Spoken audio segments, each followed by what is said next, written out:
I am going to handle it. I may be having some issues with my microphone, so bear with me here. Yeah, I'm going to walk you guys all through this topic. I had kind of given you guys a heads up. This is kind of the start of the 2027 budget. I've already met with the department heads and we've started internal conversations. So this is kind of our first external conversation and conversation with the town council. So I'm going to inundate you with a lot of information. I don't expect you to get it all today. Just remember, this is kind of the start of the process. And so the first thing I'm going to start with is you have a giant packet in front of you, which is this year's sustainability analysis. And so just as a reminder, this document is the driver for how we do our budget. And so we don't just look at what we can afford this year, we're looking at it for the next 3 years in addition to this year. So that we're making sure that we're passing a budget that's not only within our revenue, but it's also sustainable for us into the future years. So this is, I know I don't expect you guys to look through it. Greg will be here to talk about it and go through some of the highlights with you at the August 13th meeting, which we'll talk about when we get to the budget calendar.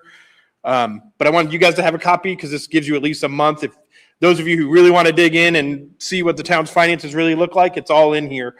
This shows all of our actual expenses, all of our future expenses. It has growth rates, everything you could probably ever want to know and more that you don't want to know is all in that document. So you guys are welcome to go through it. And if you have questions, let me know. But again, Greg will be here to speak about it as well. I did want to go through a couple of things you guys will notice on page 4 of the sustainability analysis. Greg and Financial Solutions Group gives kind of a list of recommendations, and they also kind of give a list of important things. Certainly they talk about that the town budget is in really good health and our fund balances and our management of our financial situation is really good. I'll point out a couple quick things. Our cost of debt since 2012 it was 4.34%. In 2025, we were 3.115%. They did recommend, I know we've been working to increase the rainy day fund. Our current balance is $1,539,888, and they recommended that we work towards a $2 million fund balance. And they recommended that we try to transfer $300,000 to the rainy day fund this year, which is a little bit more than what we've done in the past. But as we get into some of the 2026 stuff, I'll talk about that. And I think that's doable for us probably. Again, we'll kind of see how the year progresses. But I think that's probably something we can do. And then they also talked about that our assessed value has increased for 10 years in a row now. So as you guys know, assessed value is the driver of our budget and what we're going to get in revenue. And so even you'll remember from last year's budget process, there was a concern that our assessed value because of SEA1 was actually going to go down, and it still grew 5.7%. So again, we'll see. We're supposed to get assessed values around August 1st. So probably when Greg talks to you, we'll also know where we're at with assessed value. But again, in the general part, we're in pretty good health. The one other thing I'll point out, now I'll say this in front of Greg, so I'm not going to say anything that I don't say. Greg's pretty conservative in his approach to the budget, but he did make a comment to be cautious. The town, this is to you guys, so that's why I feel like I should share it with you. And as fiscal members, to have caution on salary increases in new positions. So I share that with you. I think you guys all know that anyway. You've heard it from Greg before. You've heard it from me as well. So just wanted to share those few things with you. And again, you guys can look over that further. That's all I've got on the sustainability analysis for now. The next thing I was going to talk about is the CIP update and review. This kind of is also one of our drivers in when we actually go to do the budget. I know you guys have all participated in this. This is an updated version based on what we're doing. Again, I don't want to walk through this document. I don't intend to spend the whole night going through this. More so, we will use this as our guide as we start developing the budget. So the capital improvement things that are planned for 2027 is what we will attempt to put in the budget. And then normally we make a note and say, hey, if we're off base or you guys want to spend money somewhere else, let us know. A quick just reminder of this, anything in blue is something that I changed. So I've tried to make it easy. Anything in green is something that you guys have already approved and it's already in motion. And so everything that you'll notice is green in the 2026 column. Those are all things that are already in motion, projects we're already doing that we expect to complete in 2026. There are some others that we'll even talk about later tonight at this work session that we'd like to put in motion, but we want some guidance from the council on. And again, the priority was the average of your guys' guidance. So if you recall, you guys all rated these. I consolidated all your ratings and prioritized the projects. And so the green in the priority section is the top third of your guys' priorities. If it's just in white, that means it was in the middle third. And if it was in red, it was in the bottom third. And so you should notice that as you're looking at the spreadsheet, as you go down the lower priority, the projects are pushed out further, meaning, hey, if we have money in the future, yeah, we'd like to do those, but they may not be in motion right now. A couple things, we did add a few new things, so I maybe just wanted to point those out a little bit. We've had some conversations in the building and other.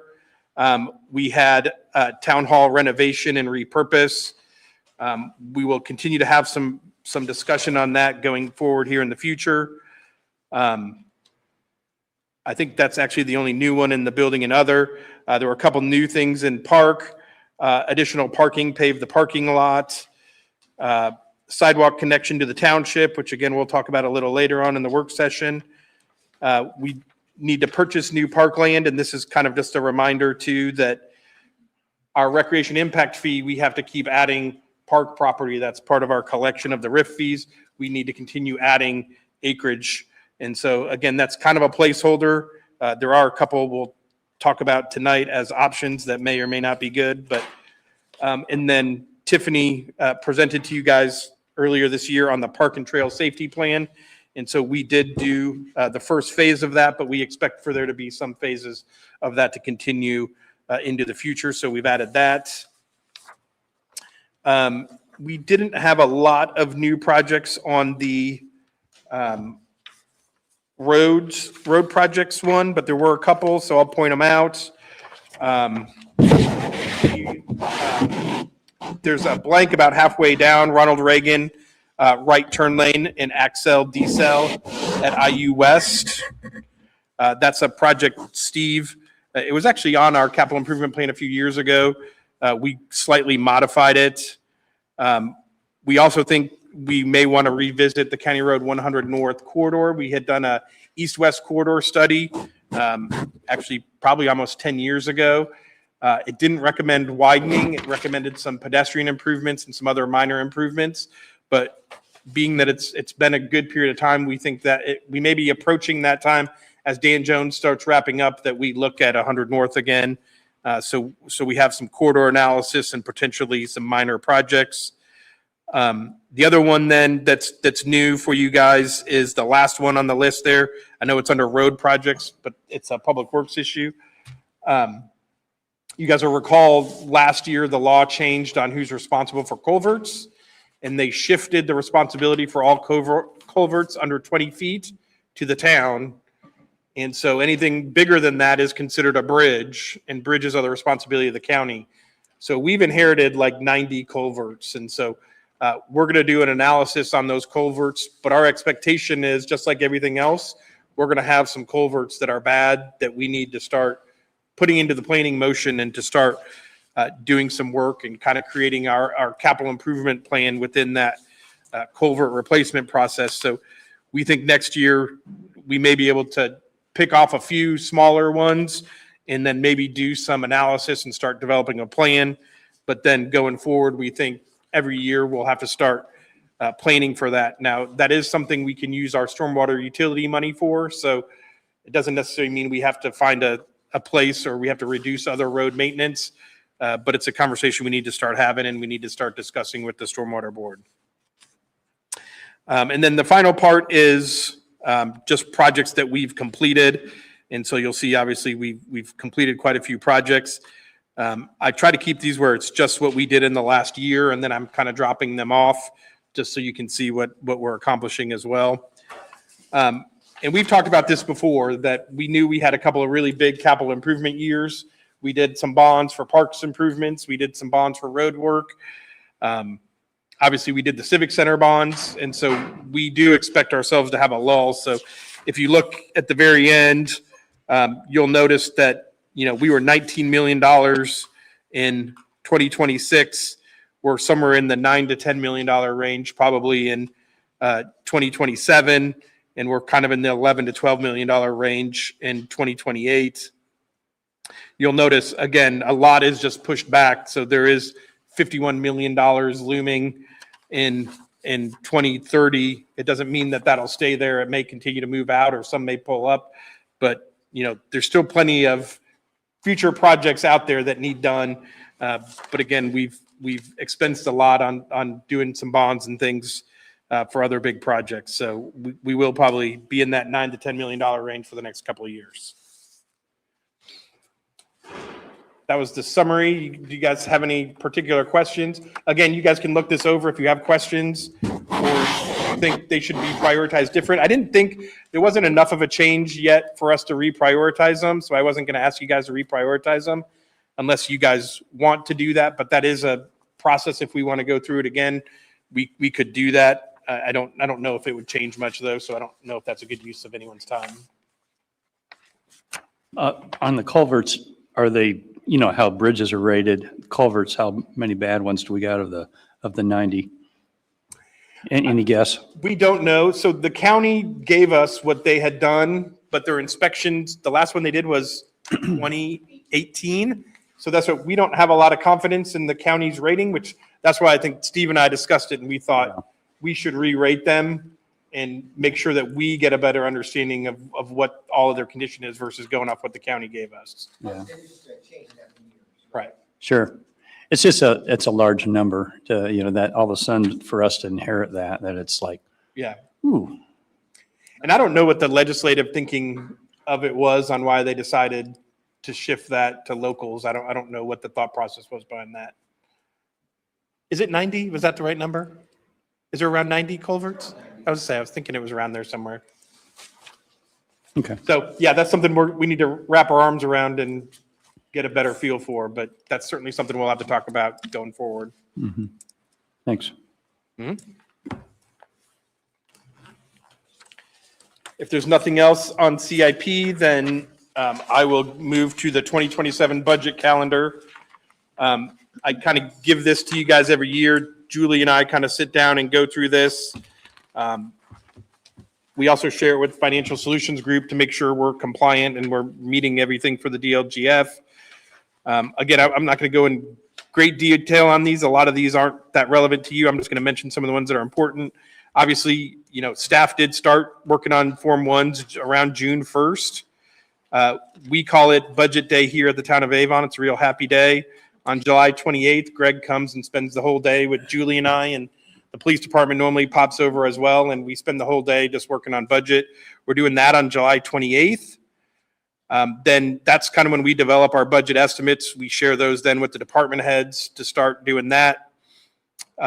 Department heads have to have first drafts done by August 7th. We do have to do this temporary budget in the gateway by August 10th. We are doing a meeting with our DLGF rep on August 10th as well. If any of you are interested, that's very riveting as well, right, Julie? Then August 13th will be the next time. Greg will come on August 13th. He'll probably talk about the sustainability during the work session. And then normally he'll go over his recommendation for the budget estimates by fund and how he got to that on the August 13th meeting. Then on August 27th, we will present the general fund. So staff, department heads will present the general fund presentation. So basically then all of August and all of September is budget. We do non-general fund budget presentation on September 10th. Are expecting that we'll have a excess levy appeal for annexation. So we'll probably ask you guys to pass a resolution at that September 10th meeting to do that. That's one of the things Greg continues to recommend we do when we're doing annexations. Then on September 24th, we would do our public hearing and any additional town council discussion that you guys want. And then October 8th would be the council meeting where we would adopt the budget. Just as a reminder then, the ones that are in bold and underlined, those are the statutory deadlines. So we try to stay ahead of the statutory deadlines. So you'll notice our entire budget process normally gets done even before the statutory deadlines. Julie insists on this, rightly so, to make sure we don't get ourselves in a situation where we can't get our budget adopted in a timely manner. It basically gives us one meeting. If everything slips back one meeting, then we're still fine, but we couldn't slip any further than that. And again, we'd prefer to do the budget adoption on October 8th. So I'm happy to answer any questions on that. Unless you guys have revisions, that's what I will disseminate to all my staff and what Julie and I will work on as we go forward.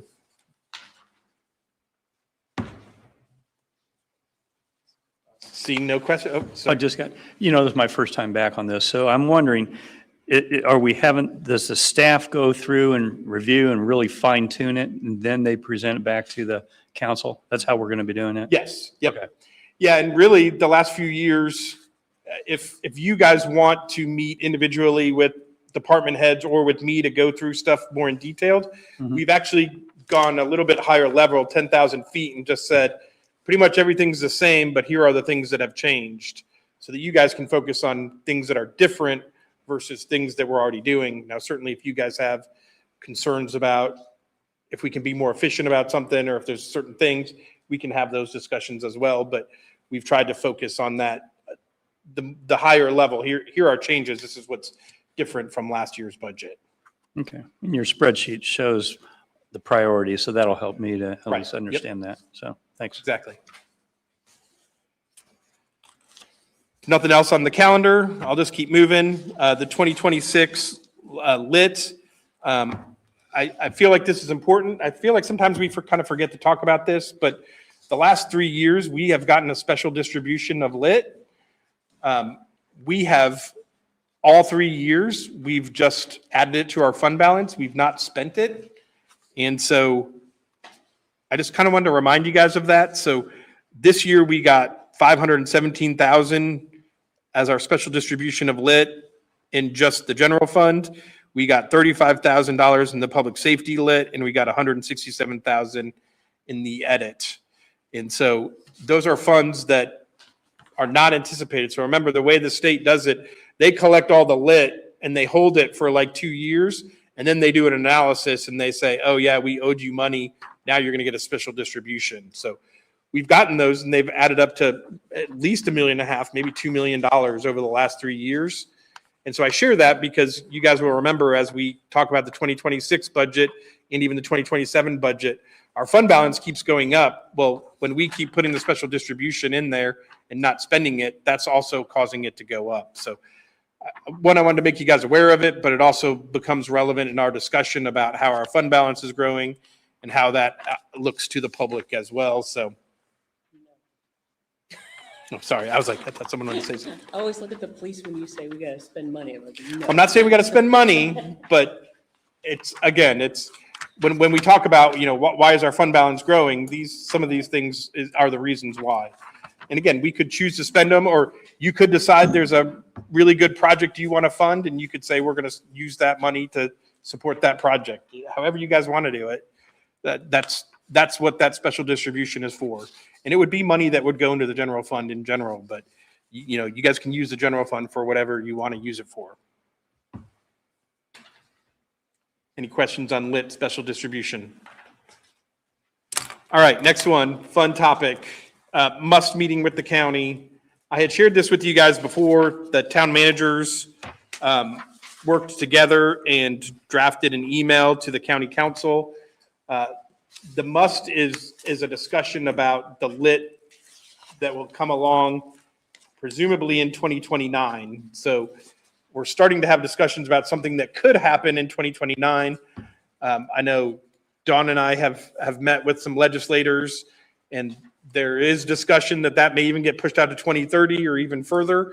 So some of these discussions about the lit, and again, this is the lit that the town would create. So remember, they said you can go to $2.80, and locally we can go to $1.20. And that analysis is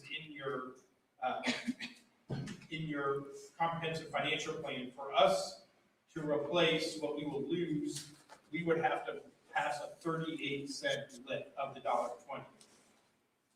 But the discussion's gonna be different for different communities. Plainfield is gonna advocate.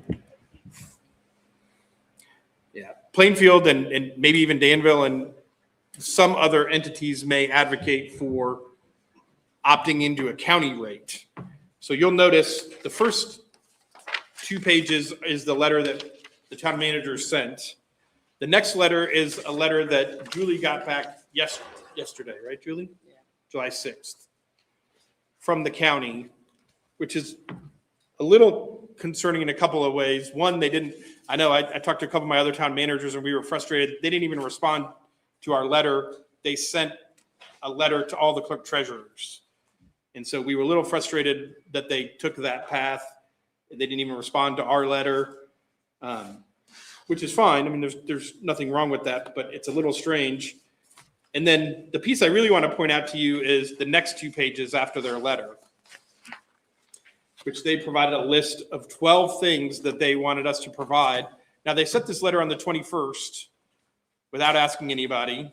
And then they asked for this information 5 days before the meeting, which means by next Thursday, we'd have to compile all this information to provide to the county.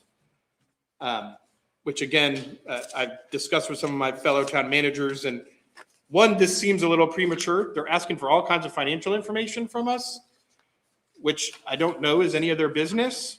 I mean, some of it's on the gateway and they can go find. Like, I'm not sure why they're asking us to do some of this, but it's also under the assumption that we're going to ask for them to pass a rate, which from Avon's perspective, if we're not going to ask them to pass a rate for us and we're going to choose to pass our own rate, I don't feel obligated. That's a lot of effort for our financial advisors, Julie and I, to try to compile all this information to provide to them, especially for their first meeting. So, I don't really know what's going on. Again, I'm a little disappointed the county didn't communicate to us differently about that, on how they're going to approach it. But I wanted to share with you guys. I know that the other towns are talking about sending a council member and their town managers. They don't necessarily want to inundate them, but I mean, technically the letter doesn't even invite anybody other than the clerk treasurers.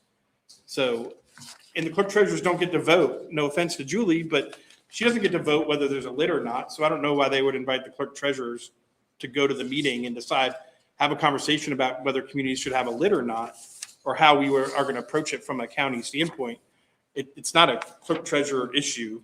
Again, I get that's what the legislation said, the people who are on the committee, but that's also the legislation doesn't make sense. Why would you have the clerk treasurer be on the committee who doesn't even get to make the decision about whether you're going to pass a lit or not? And I don't know if in Julie's circle, if the clerk treasurers are talking about that or not, but if it was me, I probably would be having that discussion. But again, I can't speak for Julie. Well, I mean, it is an open door.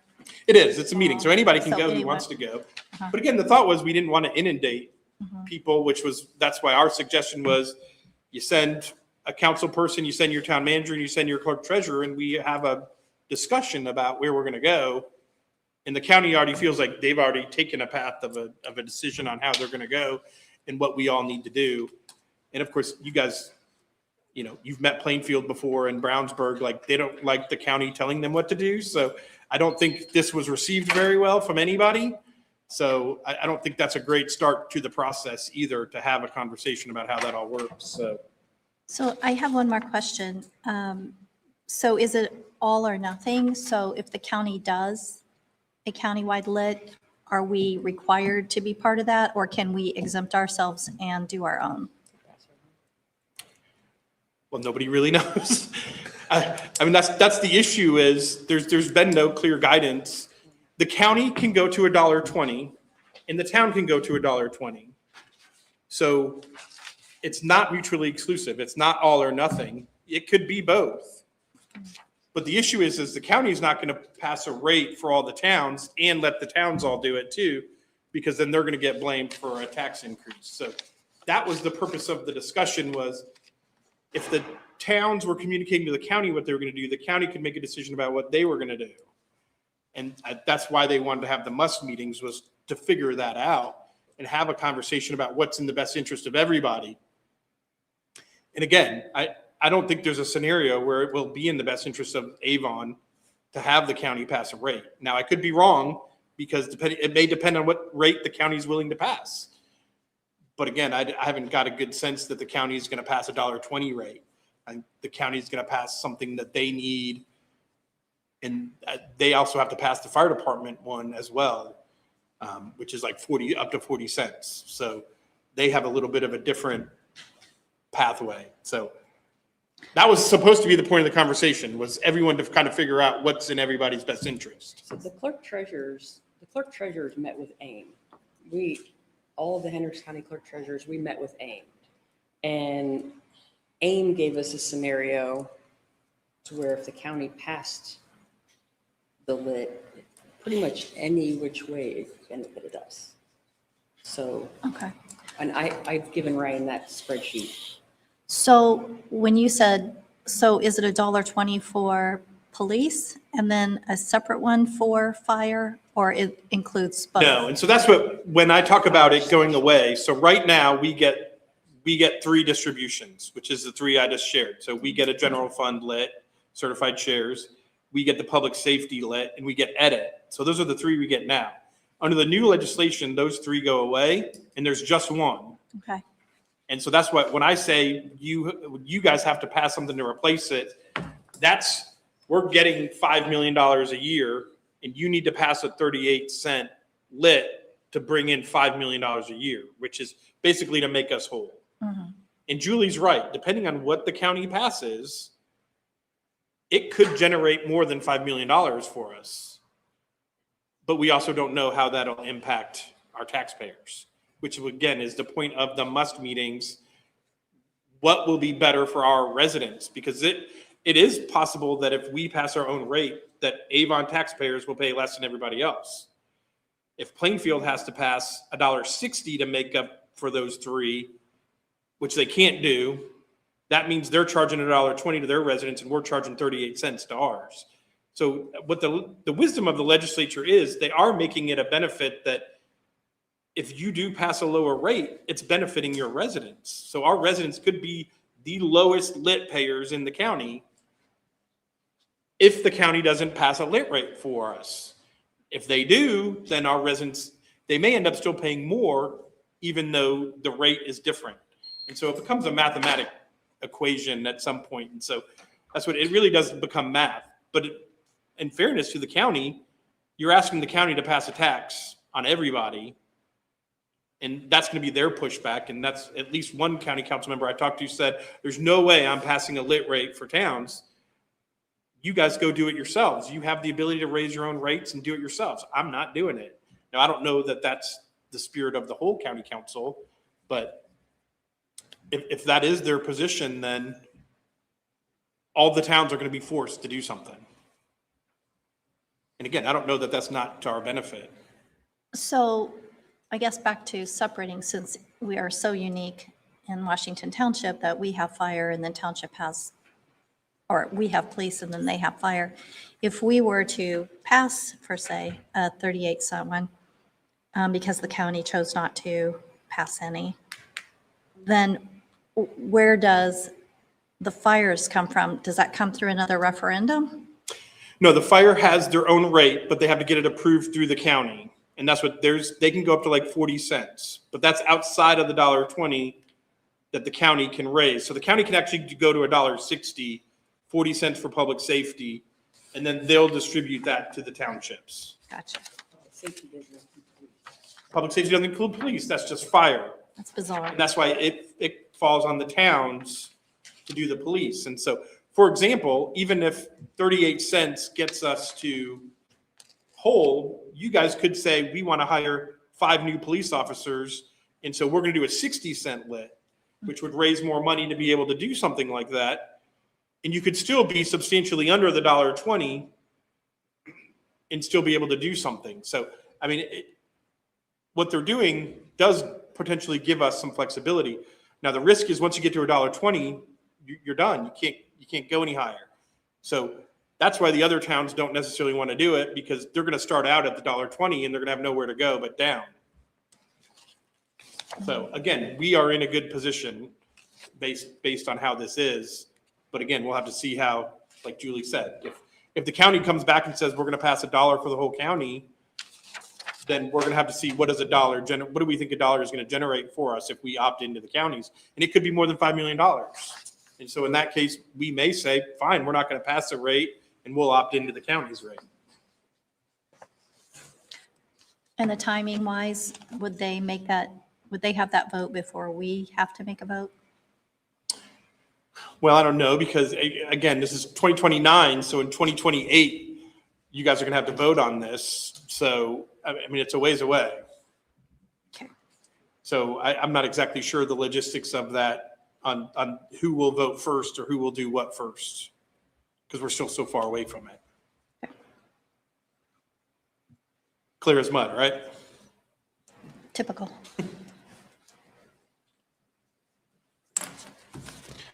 Okay. So just keeping you guys in the loop on that. Okay, plan for 2026 budget. As you guys know, we had done a levy appeal for 2026. Yeah, sorry, you don't have anything in your packets for this. I'm just going to talk.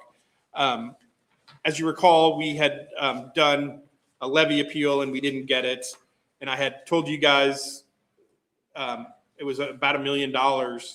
And so certainly that was revenue we expected to get. So I had that conversation with Greg and his staff about what we should do here. And I had kind of told you guys, let's wait and let's see where our revenue's at and what our condition is and what actually happens.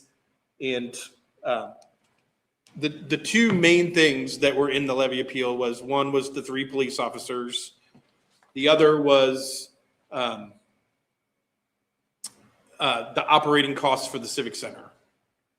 And so the reality is we're not going to incur the costs, at least the majority of the costs. We have started some bills, gas bills and electric bills, some small stuff. We're starting to get some of those things that are starting to come in.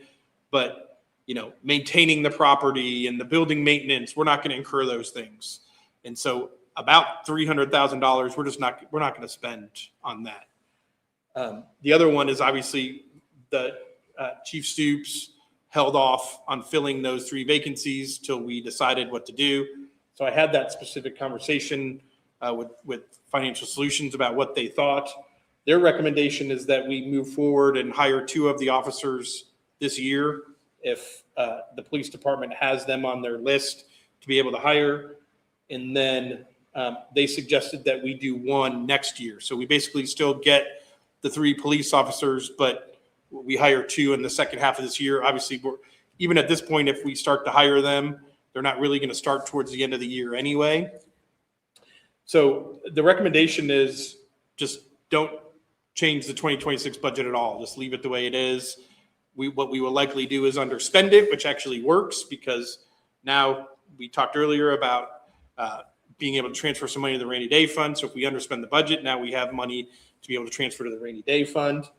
I talked a little bit about the lit. We also have the lit money. We also have our circuit breaker ended up coming in $100,000 less than we expected. And so we're actually going to generate $100,000 more than we thought we would. So from a revenue standpoint, which is what our concern really should be. I know when we talk about budget, we tend to talk about the expense side, but the revenue side is really the important side, which is, are we going to bring in enough money to support what the expense side is?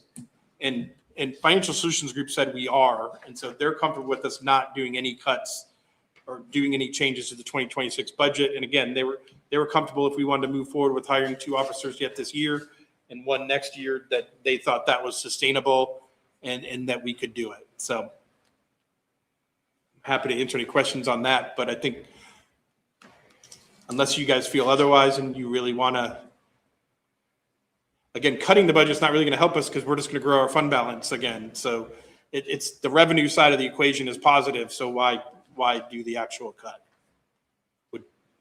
Is the issue.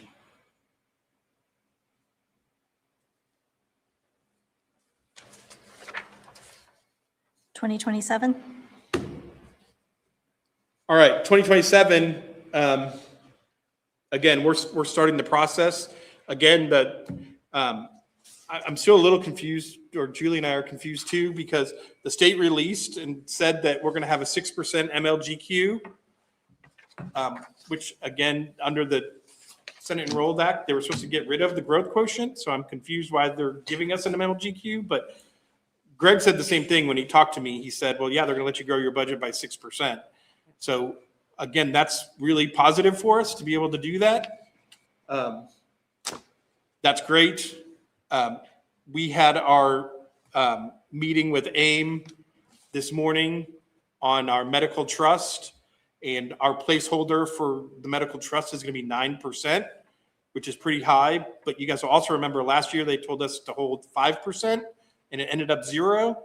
So they say that's the highest maximum it could possibly be. So they want us to budget that. So we will, we're going to eat up some of our growth with insurance. Also, you guys will recall last year we had a pretty difficult year on our liability in workers' comp. And so I kind of expect we're not going to have a great year in that as well. So we're going to have some insurance issues. On the compensation side, I presented to you guys a plan last year to adjust compensations and create a more of a performance-based system. That seems to be working well. And I told you that was going to be a 2-year plan. And so our plan is people aren't getting pay raises. We're going to grow the pay grades by 3%. So again, it's still performance-based, but the pay grade's growing by 3%. And that was the recommendation from Greg. He said he was comfortable with that. The 3% is reflected. If you guys go through this, the 3% is reflected in the sustainability analysis already. And so that's what we're going to do. That's what I'm going to plan for compensation. Those are typically the biggest issues, that and then hiring police officers. And we kind of talked about that already. So that's what I was going to share with you guys on the 27 budget. I know it's early, but if you guys have suggestions or things as staff starts developing Form 1s, if there's anything, any early guidance you guys want to have or visions of things you'd like to see in the 2027 budget, you guys will start thinking of that. And if you don't have it yet and you want to share it with me later, or if you have it tonight and you want to share thoughts of things you'd like to see in the 2027 budget, please shout them out and let me know.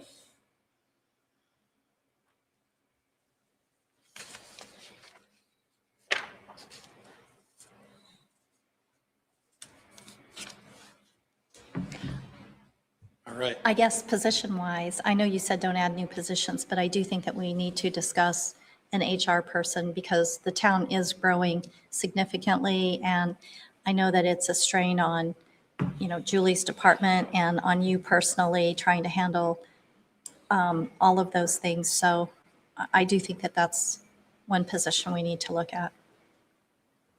And if not hiring a person, then at least contracting.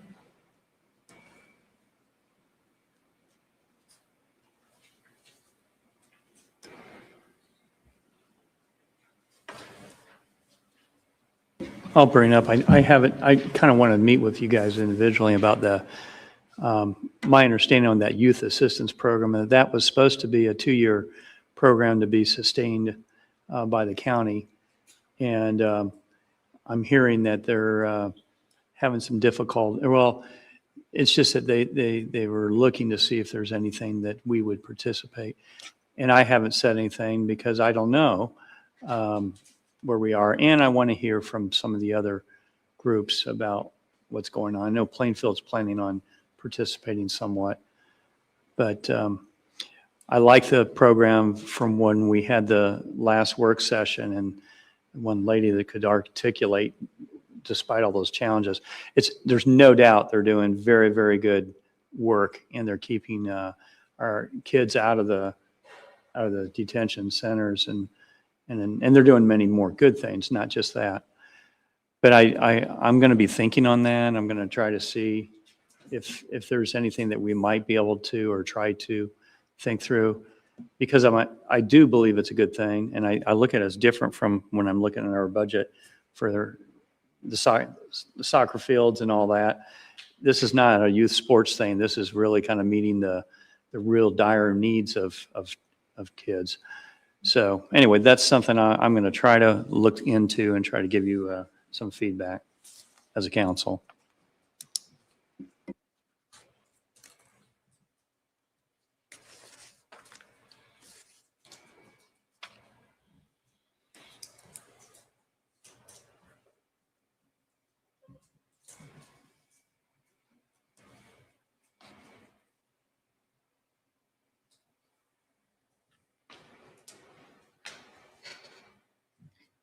All right, move on to Civic Center, I guess.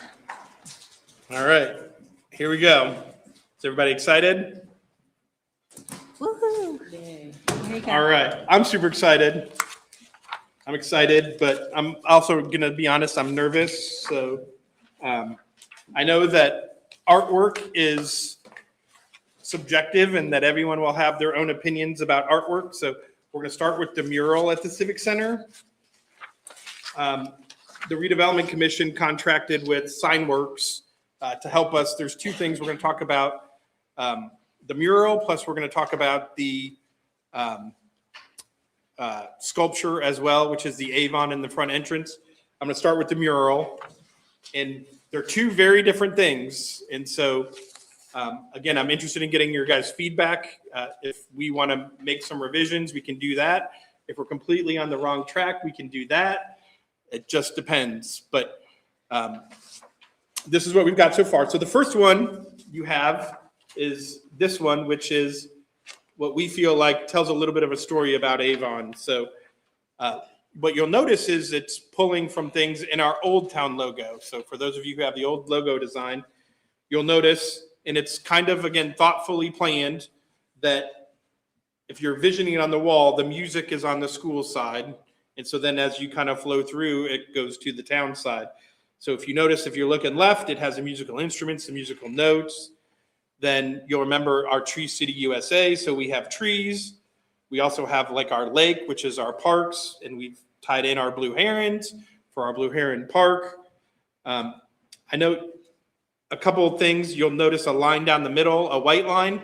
It won't actually look like that. That's the wall is angled, so there's a point where they come together. That's just showing that point.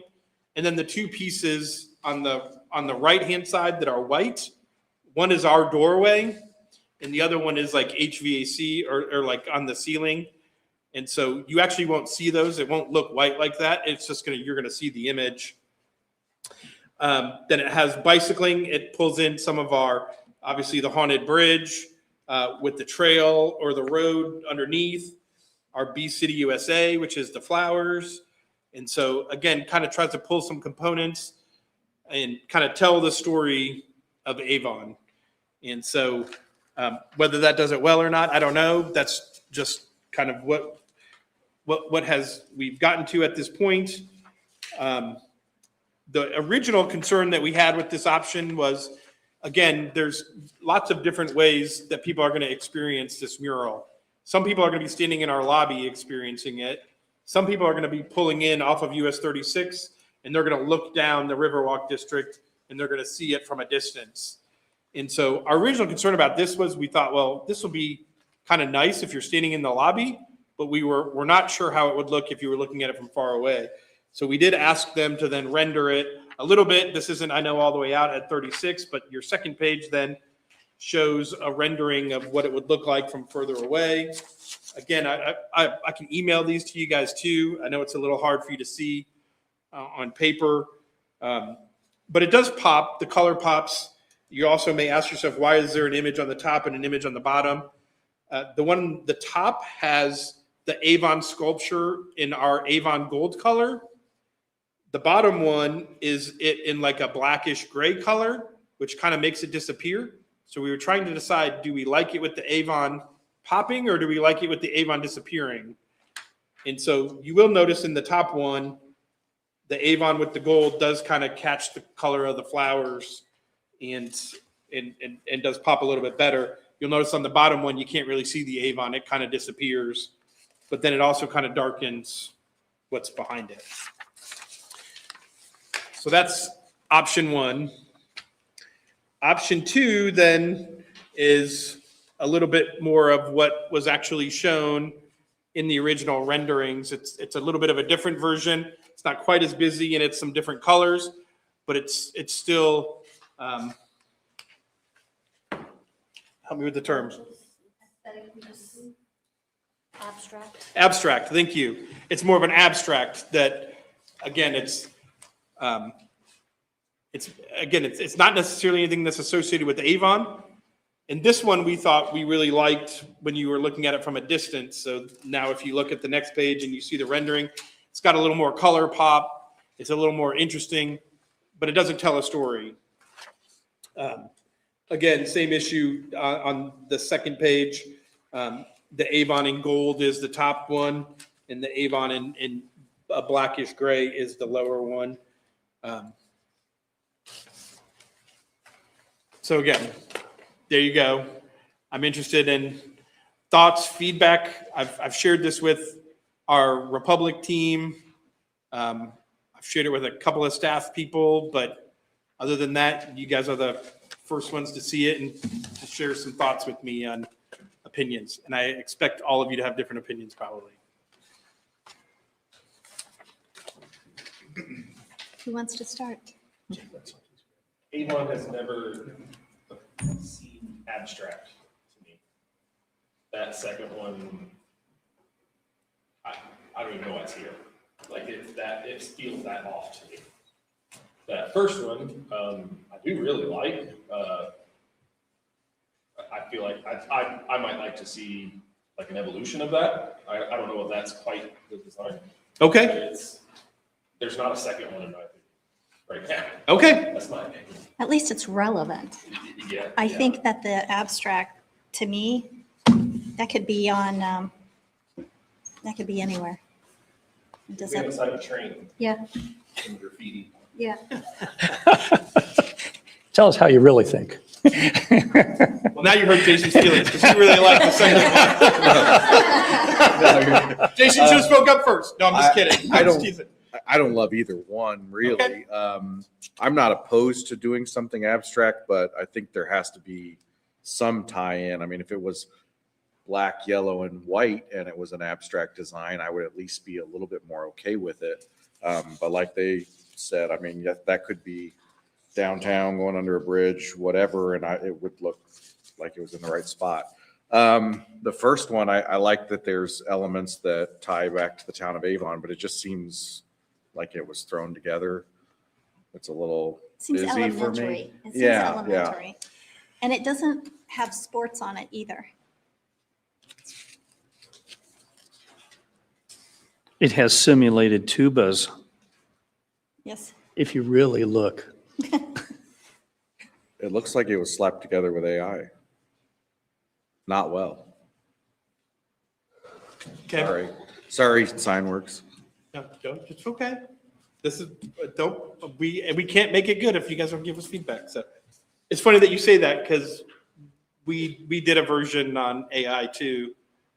And we kind of liked it better too, but that's okay. Our version of AI is way. Our version of AI. I'll send it to you. I mean, I know we're paying these people a lot of money and to me, this is, I don't know. I mean, it's probably going to be hanging there for what, 10 years? Well, it depends. I mean, it depends what we want to do. Budget-wise. Budget-wise, sure. That's, I mean, it could be there for 30 years if we want, don't or like it that we long. could probably change it every 5 years if we want to, if we can afford to be changing it every 5 years. I mean, it would probably be $30,000 to change it. So it's not something that we're going to change quarterly. It's not something we're going to change every year. But, you know, maybe every 5-10 years, we could change it if we want to. But again, if we can come up with something that's timely and lasts a really long time and people love it and it becomes iconic, we could never change it. It just depends what we want it to be. I don't even know that this is a 5-year for me. Okay. You know, I hear you. Oh, sorry. No, go ahead. Can I jump ahead? Are our only options for this logo in the front, the word Avon? It's not our only option, but that's what we were going to go for. I just feel like that could potentially change my opinion on what we put as the mural as well. So, okay, that's fair. Let me talk through that. So Okay. On the building, there's no building signage. And so to go back to the whole purpose of the building, and Dr. Wyndham and I and the others talked about this early, there's nowhere that says Avon Community School Corporation. There's nowhere that says Town of Avon. There's nowhere that says Avon Chamber of Commerce. And the whole purpose of the building was going to be that this is Avon, we're together. So you'll remember there was an Avon sculpture in the beginning. Now it was stacked in the Right. first version. There was a manufacturing issue on our ability to stack it. And it made the A and the V have to go together, and it did not look good.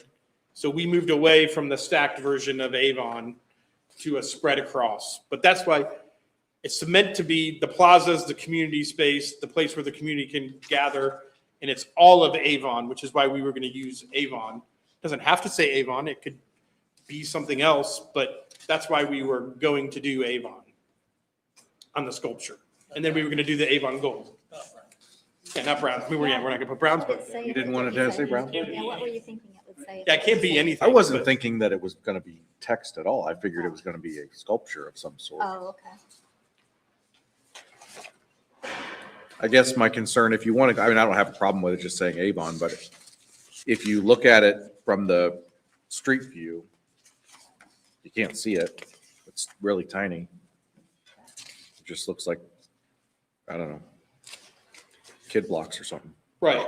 And some of that scale, I mean, they're 4 foot tall, and then they're also elevated in a bed. So, I mean, they're going to be like 8 foot tall. I mean, they're going to be like 8 foot high. But at the same time, we didn't want the Avon to block the view of the mural either. So Sure. Right. yeah, I don't know what's best. Like, we could put it up higher, but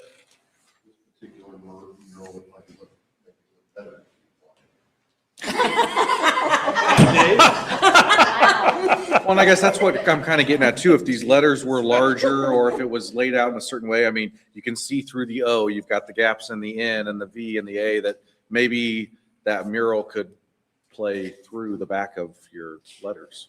So the mural goes all the way down to the doors, right? yeah, the mural goes to the floor. What if that was just one solid color, so that Avon stood out? If it was a dark gray, then your gold would stand out, and it wouldn't be blocking the view of the mural, but Well, then it'd still be short enough that you could see the mural over it. but then you lose your water and your drum and your, Yeah. We should use the hanging. The water just stops saying. very abruptly at this red plant.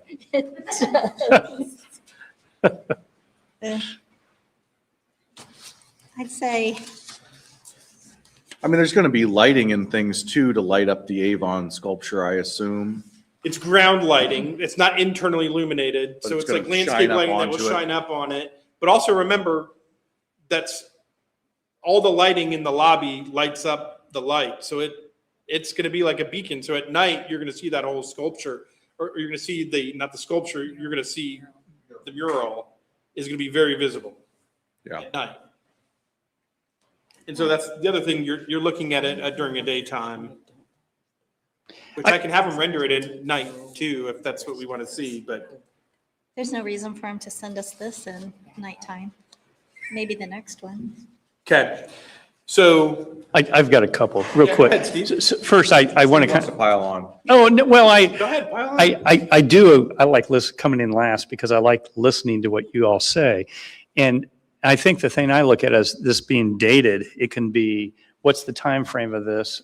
And if it's $30,000 to redo this, you know, that makes it kind of hard. I think of our branding, our logo, you know, how we have changed that. And I think that once we pick these designs, these icons, if you will, the tuba, the haunted bridge is kind of iconic. That will last. I think anything you work with that will stay. But I almost think I would love to see more on the contrast for the Avon sign in the front, have greenery in the background, a low shrubs, just kind of a heavy park influence on it. So use natural backgrounds to bring out the Avon sign.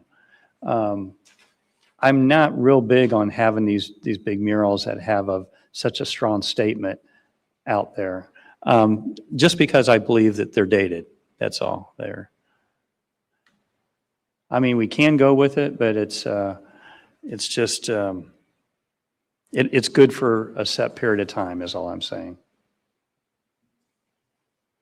So let me ask you guys this. If it sounds like of the two, the first one, the telling the story is of more interest. Telling the Can I story. say that? I agree. So to tell the story, talk me through what elements, did we get the right elements and do we just want to tell the story a different way? Or is there things you think we should include that tell a different story about Avon?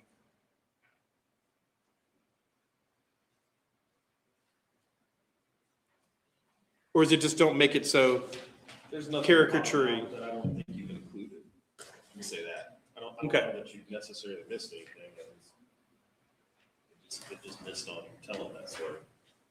Other than sports, that's the only thing I can. Yeah, so think I that's- did get sports. Fair enough. It's creative, I mean, I'm not a creative person. I see this as, it is a creative effort, having the sunflowers on the right there, kind of the pop in the side there, and then the bees, there's all kinds of things you can look at, and you got to give it credit. It does tell the story. Do you think you're putting too much emphasis on one thing and not another, or vice versa? I think that red tree has a pretty prominent place in this mural. Yeah, we talked about the red tree with them. It's actually toned down from how it was in the earlier version, but yeah, I think they're doing that to try to take your eye away from The split. the split. And so I think, again, they're doing it for good reason, but maybe we just don't like the way they're accomplishing it, which is fine. That's the feedback I need. I think maybe that's where you add the sports. I don't know, Okay. but that tree,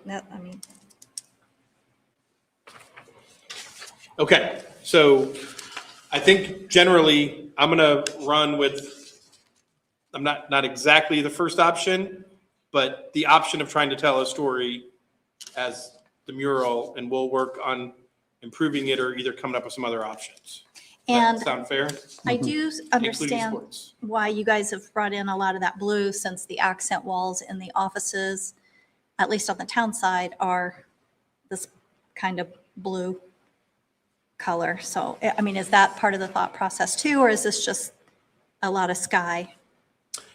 No, and honestly, the previous version, so on one of the previous versions, it was very segmented. There were like 5 segments. Oh, And we didn't like that. We wanted to flow more. right. And when they did that, each of the different segments had different colors. So it was a little more colorful, but it looked very, here is a story in this little quadrant.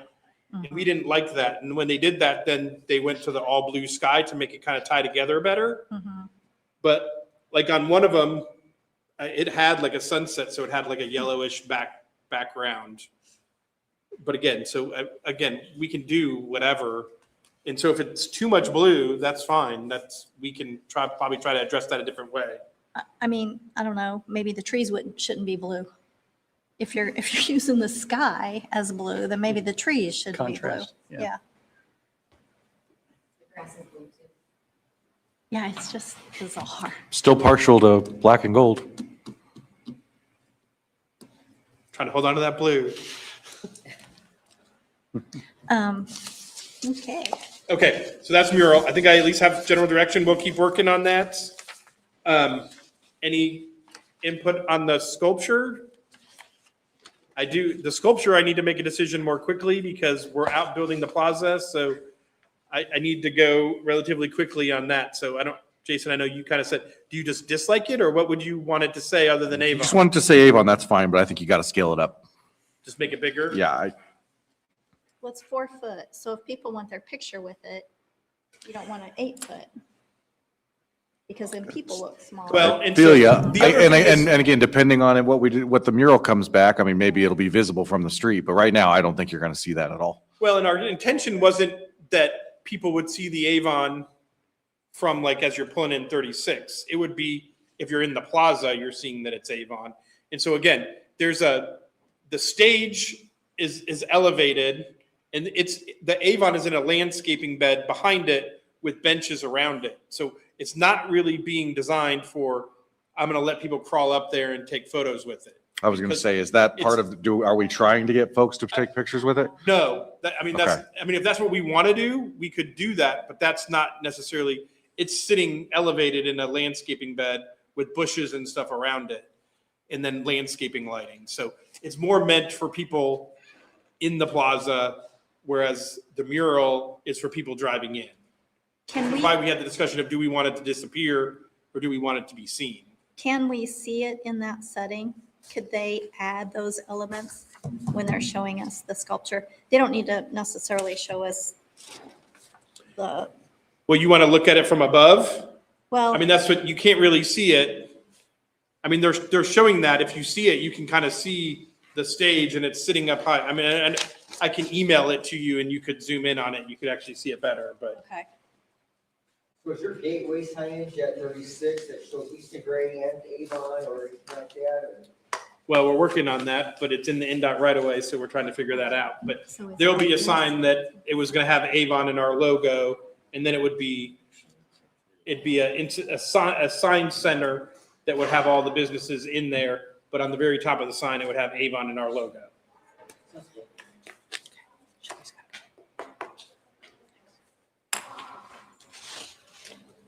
Any other input on the bigger, smaller, like it, just want to see it different, but don't mind? Any gold? Make it, it sounds like, Jason, you're leaning towards make it pop, make the Avon sign pop more, not make it disappear. Oh, that's my opinion, yeah. Okay.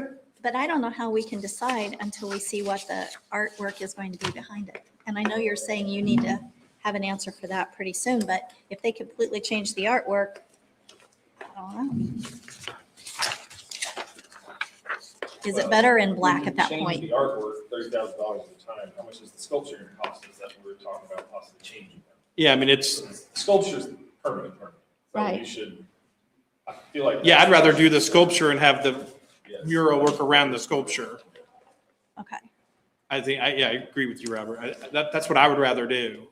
You could box or border the letters that might make it pop more. That's a possible, I don't know.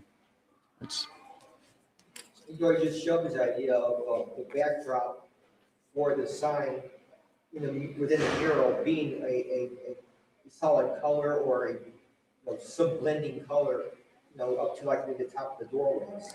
But then when you're in the actual lobby and the walkways, it's just, You can see out. Though. That's the thing with this, right, Brian?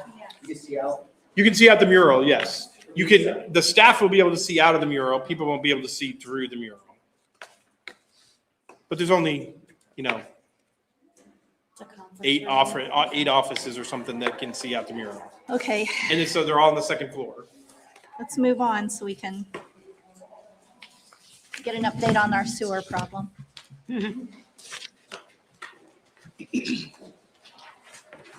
Do you have anything to say, Ryan, to start? Oh, no, you go ahead. Okay. Put sanitary sewer update. Okay, Yeah. all right. So as you guys know, I reported last time, we now have completed the Apex sanitary sewer. We paid tap fees of $5,348. And then we paid Daystar directional drilling $43,325. Foundation Park is much larger than that. And so our tap fees, just the tap fees, $46,132.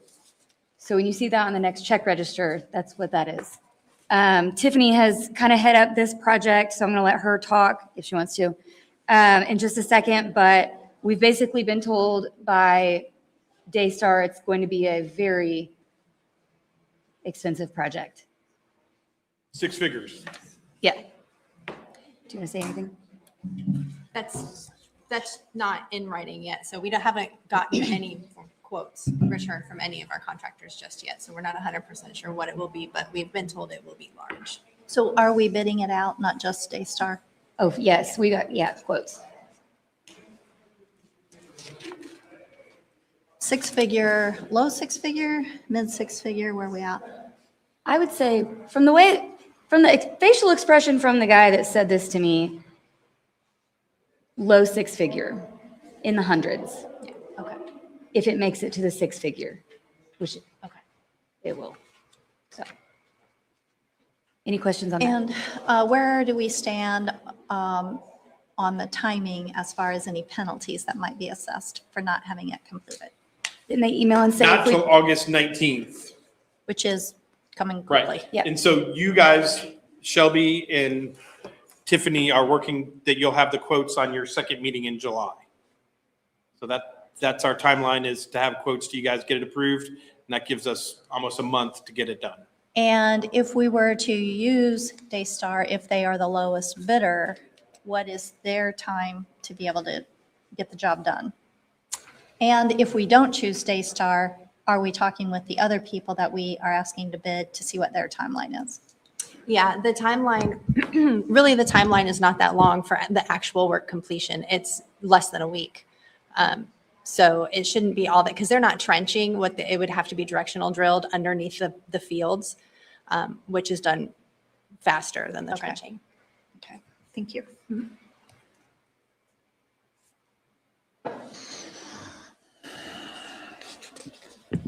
Maybe the one thing I'll also share, because I think Shelby and Tiffany did a good job of this. One of the big issues that was going to be really expensive was there was concern that the tank is underneath the actual concrete slab of the building extension that was done. And there was concern that we were going to have to rip that tank out and that it could cause structural issues to the building above. But Shelby and Tiffany were able to coordinate with the health department, and the health department has given us a waiver to take it out, and they're going to allow us to fill it with flowable fill, which will be much less expensive and save us any risk of jeopardizing the second story of the building as well. So I think that's why Shelby and Tiffany are a little apprehensive, because originally the number they gave us was closer to the 200 number. But now that we can do that, we think we'll hopefully, again, we don't have quotes yet, but that we're closer to the 100 number versus the 200 number. So that was some good work by Shelby and Tiffany to figure that out as well. So that was Tiffany. No Thank you. credit. Forgive my ignorance, is this going to damage fields and we would need to then pay for repairs to the fields as well? No, we've actually, when Daystar has come out and we've talked to them, which we have received, we've asked for quotes, but it is kind of a specialty thing. You know, if a plumber comes in, they don't have the directional drilling. So I'm just throwing that out there. So if Daystar were to do it, they would say we could go in between fields 1 and 2. And so they would be able to drill and snake it through that small little strip in between 1 and 2. And it wouldn't go under anything, which George was really happy about. Yeah. Okay, Parkland? Parkland, we have been approached by, well, I'll let Ryan talk about the first one. I'll talk about the second one. yeah, so you have an exhibit. I think Shelby and I have given you guys a heads up on this. At the Easton Gray, we had a conversation with Republic about putting in some soccer fields. And so they did do just like a rough design. And the thought is that when they actually are moving dirt, that they would actually build these for us. Now it shows parking on there. We'd have to do the parking ourselves, but at least the grading for the soccer fields, they'd be able to do. That was kind of the first discussion. And as you know, I meet with them every month. And so the discussion actually eventually evolved, and they threw out potentially, it was still going to be their property originally under the first scenario. They've thrown out actually selling the town. This whole piece that you're kind of seeing is a park, and they've thrown out just selling that to us which isn't really going to be selling it to us. It would be in lieu of park impact fees, which if you recall with our agreement with Republic anyway, was that they weren't really paying impact fees anyway. They were going to give us stuff in lieu of anyway. So the concept would be they'd give us, they think it's somewhere between 25 and 29 acres. It'd be the property that this soccer field would be on. It would also be some of the other property around it. Again, you can see on the next page, it kind of shows the area is bigger. And then just as a reminder, if you look just to the south of that piece, there's kind of a long skinny piece. And when we built the White Lake Creek Trail, we bought that whole piece on the other side. So there's a little building, which we call Little House in the Prairie, because there's that little self-storage area there. Or if you've seen any of our Parks Department. A self-storage? It's a garage, like a garage and a storage area. And the bee habitat. Yeah, and so that's part of our Bee City USA. If you've seen some of our photos, we've now built a bee habitat there.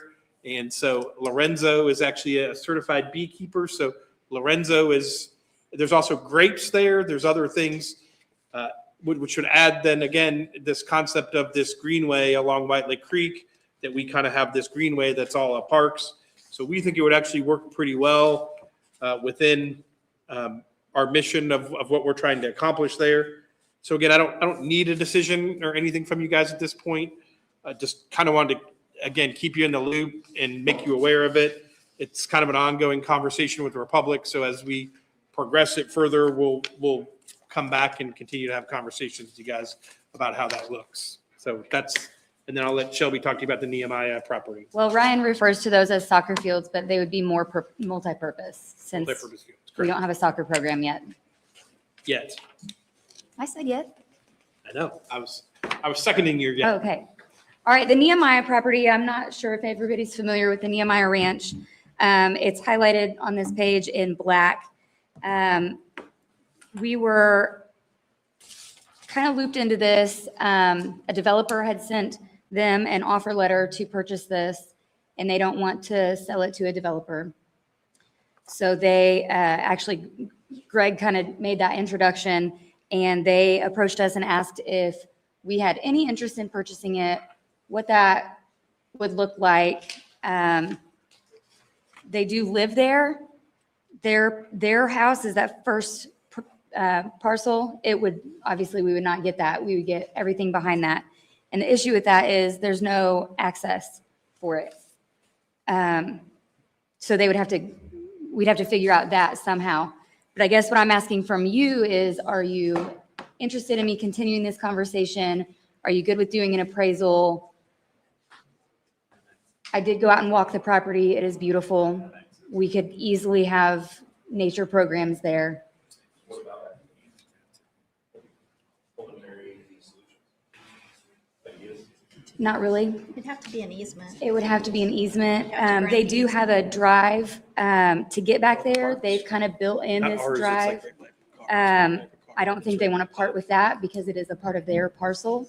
So it would be something we'd have to Much further south. figure out. South of Well, I would say that, one, a developer wouldn't purchase it to develop if there's not an easement given What's in town? on the parcel that's currently owned or that they're wanting to keep. Because if you can't access it, you can't build there. So if we were to negotiate something with them, probably our usage of whatever easement would be less traffic Yeah. than obviously a subdivision. And I really don't know how many homes could be built on 30 acres by the time you get infrastructure in anyway. Especially where it narrows right there. Do we have any connections to the trail, or are there any trails nearby that we can connect to? So that is the kind of future piece of this. Ryan has this White Lick Greenway kind of map. Eventually, once we go up north that way, we could tie that trail into this property. To the Yeah, the north? White Lake Trail stops just south of there, so that we're at 100 North now. So would it continue north somewhere? We haven't really figured out where it's going to go. The other piece is it's relatively close to the POC Park, which is the township park, Mhm. and it's close to Picard Park as well. So it is kind of at least general vicinity and some of those other park properties. Close to, but not accessible from any of those? It would potentially be accessible from POC, but if you guys have walked the POC property, it's got ravines and stuff around it. Like there's not an easy connection necessarily, maybe for pedestrians, but vehicles is the challenge. Mhm. And we've already told the property owners that no matter what, we have to have access. Legally, we can't, Dan will tell us we can't buy property if it doesn't have access. Sure. So we're going to have to find some way. It can't just be landlocked property and again, Shelby and I won't recommend buying it if it's not landlocked. So they're going to need to decide something about access. I would say, I mean, it's a nice piece of property potentially, but I would say I would rather you guys not do an appraisal until you have something worked out with them on access, because there's no reason to spend the money Sure. if they're not going to give us the easement. And it would need to be a recorded easement. Absolutely. Yep. Well, either north or south, the edge of the property, of their property that they're keeping would give you access off of 600. And it'd only be like 227 feet on the north and 241 on the south. And they'd only loosen like maybe what? We could go as small as maybe 40 foot of right of way. Right. Yeah. For either the top part or the bottom part of their lot that they want to keep. Right. And that'd be as far away from them as they want. We're talking, 200 feet from their existing drive either way. Yeah, but yeah, and I agree. I mean, it'd be a nice maybe addition, but until we can work through the I access. would say that's. Yeah, and really, that was the intent of putting it on the agenda is it worthy of us continuing to talk to, or should we just tell them no, thank you? I mean, I think that's, again, it's not fully vetted at this point, but if it's something you guys aren't interested in, or we should not waste their time or our time, that's really what. I think access, if we can get that access worked out, and you see it for maybe nature presentations, I'm sure there's other things we can do in connection with trails. Land is so scarce. And when you have wooded land, it's a hot button for me. Let's go for it. If we can get that access and get drivable, but I'm with you, Dawn. If you don't have that, then it's not worth pursuing. Does this give us any contiguity that we need for other? Well, actually, Julie just asked that. If you know, the red boundary is actually our town boundary, and so the property's already all in Avon. Okay. So it doesn't give us any contiguity that we don't already have. Okay, Okay. just thought I'd ask. Mhm. Yeah, and we don't have a park in the northwest quadrant, which eventually we will want a park in the northwest quadrant somewhere. So now whether that's a continuation of the White Lake Creek corridor up there and we want it to stay along the creek, or do we want it to get off in some of the other areas, it may just depend, but it would be nice to get eventually, again, buy land now when it's cheaper versus as it gets more expensive. Okay, we have 11 minutes before council meetings, so. All right, last one's fast. Yep. Also, just looking on direction from you guys on this. These trail projects have been on the CIP for longer than I've been here. And every year we budget for them, and every year they're the lowest priority. So they kind of get, knocked to the next year, knocked to the next year. All three of these, the 150 South, that's the Dan Jones to the high school connection, the White Lake Creek trail to the Murphy Aquatic Park, right there at 625. That's the second piece. And then this could come later, a trail from 525 to connect the Riverwalk District to Washington Township Park. And we haven't fully decided on semantics of that or anything, but we do already have engineer estimates for the first two projects. So you guys can see those. My question is, due to having to spend money that was unbudgeted, I do have a fund balance, a decent fund balance. If you guys would rather me push these projects this year, get these projects done and checked off, or push it back to next year and put it on our budget again. Really, we'd like to bid them. Yeah. I mean, they're done, they're designed. The only one that's not done and designed is the one across from East and Gray. The other two are done. And so we'd like to bid them. As you guys know, we've bid some projects this year and we've gotten really good pricing. We don't know that that'll last until next year. So the thought was, even if you guys were comfortable with us bidding them and seeing what it costs, and even if we set completion dates next year, or like Shelby said, if we can dig into or do an additional appropriation or something. Shelby's underspent her budget the last 2 years, so there's some money there in the food and beverage that we could use. There's actually probably some money in the RIF that we could use as well to be able to pay for those projects. So again, we didn't want to bid them when we knew we had spent some of the money on other stuff without having a conversation with you guys first. I always like the one in front of the schools. Anytime we could do that with all the people going to the areas there, and then there's nothing along that area. So Right. to me, that's a real hot button. That'd be great. Since you have the numbers already here, sounds good. And that's what really, if we could, we'd like to do the first two projects. Yeah. Again, they're done, they're ready. They're also the two less expensive projects, and that maybe we try to do those. And if we can be creative with our bidding to say, maybe we bid the third one too, but say that construction doesn't happen until next year, and to see what cost it is. And then if it's not good, or if we decide we don't want to do it, we could do it as like an alternate or something like that. I think we could be creative in the way we bid it to see what kind of a price we can get, but also delay the construction too. I'm okay with moving forward, but at the risk of Steve beating me up after the meeting, I would prefer that we go for White Lick to Murphy, Okay. as if we only can do one. Yeah, I mean, I think we can do I think both. we can do two. Again, that's what, I'm pretty comfortable. I think we can do the first two.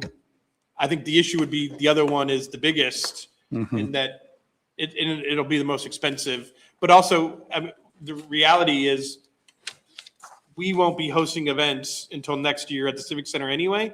So it would be reasonable for us to delay that one, build that next year, budget for it this year. But again, even if we bid it and we know what the number is, that makes it easier for us to budget for it as well. So that's the thought, where it'd be nice if we know all three, we could bid all three, but say one's not going to be built until next year. I say proceed. So these two totals plus our foundation park, Yeah. you feel you have that covered in the budget? Julie, what was my fund balance? I say what's the food and beverage fund balance? Sorry. She currently has a little over 3.3 in cash, so her fund balance will be fine. It would just be we'll see it at the end of the year as an additional appropriation. She'll be fine. Okay. Again, if we bring the bids to you guys, you'll still have the opportunity to say yes or no to that. And if the numbers are high and we don't like them, we can reject all the bids and do something different with it.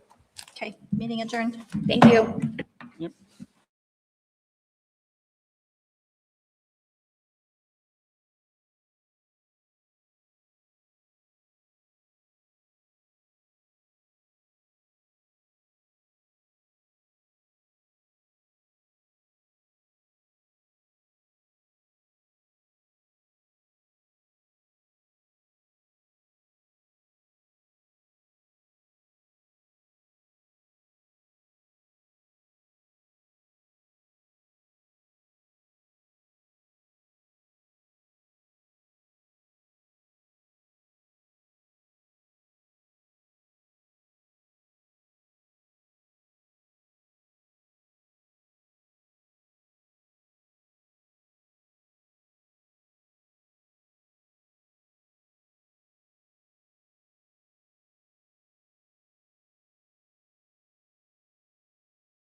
Thank you. Julie, roll call, please.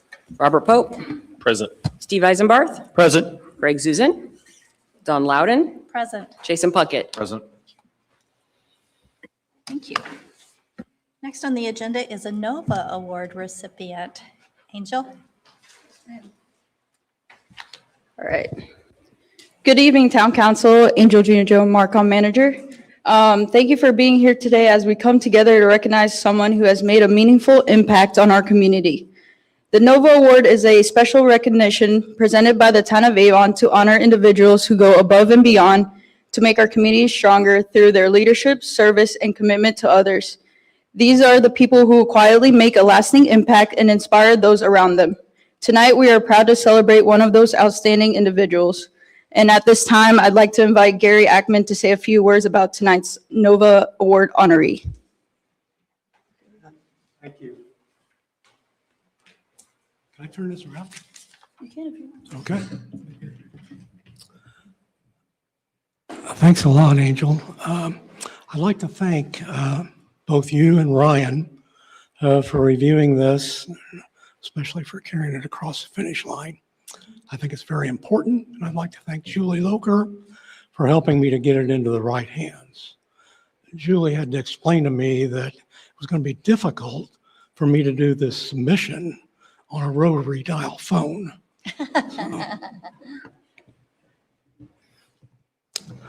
What do you want me to say? I think I'll start off with a question. Are you nervous? Don't you lie to me. Yeah? Little? See all these folks? They make up both elected and appointed officials, and they govern this entire town. And the reality is, they're the ones that should be nervous. Because in a blink of an eye, you may be drafting their performance reviews. My wife couldn't be with us tonight. She was a little under the weather. She had me read a book several years ago called A Purpose-Driven Life by Rick Warren. And one of the takeaways from that book, Rick talked about our time being our most valuable asset that we have. We can always give money, we can always give clothing, food, and we can recoup all those things. But once we give our time, it's gone forever. We never get it back. So it's crucial that we use it wisely. I've known a lot of folks that have made me take a step back. They've humbled me. A couple of them are in this room. 26 years ago, I was even able to marry one of them. But I promise you, that humbling feeling has never came at the hand of a 15-year-old kid until tonight. And you make me very proud. This young lady happens to be my neighbor. But the best news is she's yours too. And her name's Maya Costin.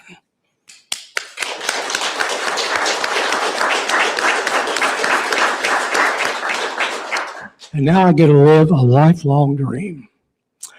Ever since I was a child, I always dreamed of doing this. I'm going to summon the principal. Matt Shockley is the principal of Avon High School.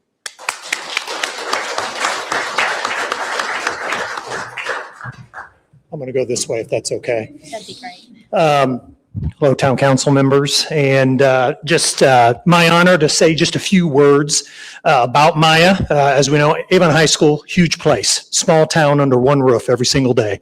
And I don't know Maya, but I've gotten to know Maya a little bit just over the last few days about the impressive young lady that she is and student that she is here at Avon High School.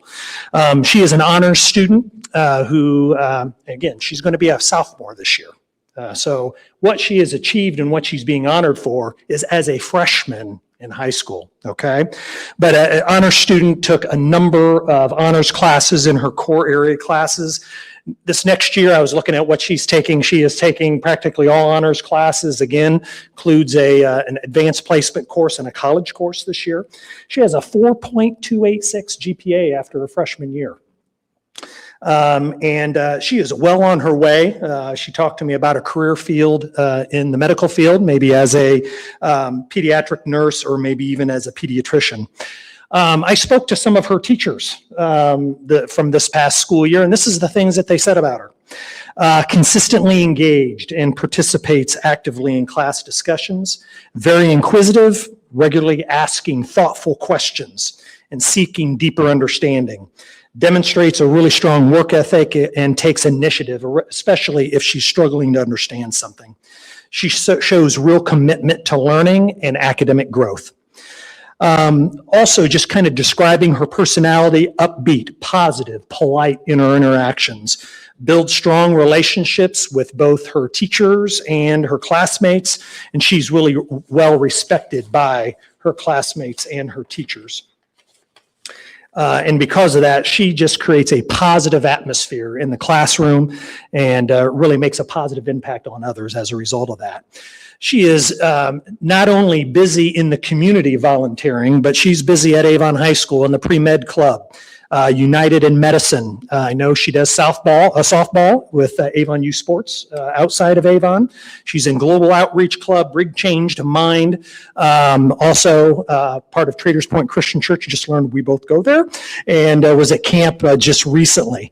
But probably her greatest involvement in how she is earning this award tonight is through Interact Club. And her volunteering that's kind of related to that. Pam Lyons and Heather Meunier, who are two of our sponsors of that organization, are here tonight. So I appreciate you being here. But in talking to Mrs. Meunier, she said, Maya had perfect attendance to all of the meetings this year. And Mrs. Meunier said, that's really unbelievable and maybe unheard of, especially for a freshman to receive that, to be able to do so. She had well over 40 hours of volunteer service, can be really counted on, and has a real passion for serving others.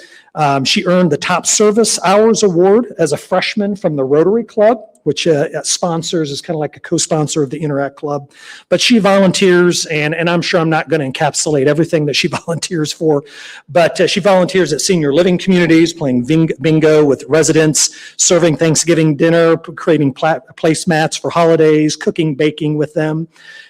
Been involved in the Angel Food Drive, prom dress sales through our Interact Club, volunteers at Crossroads childcare, daycare, volunteers regularly at the Mary Lee Mayer Food Pantry. And because of all that she has done through Interact this year, next year she is getting kind of a next step in regards to responsibility.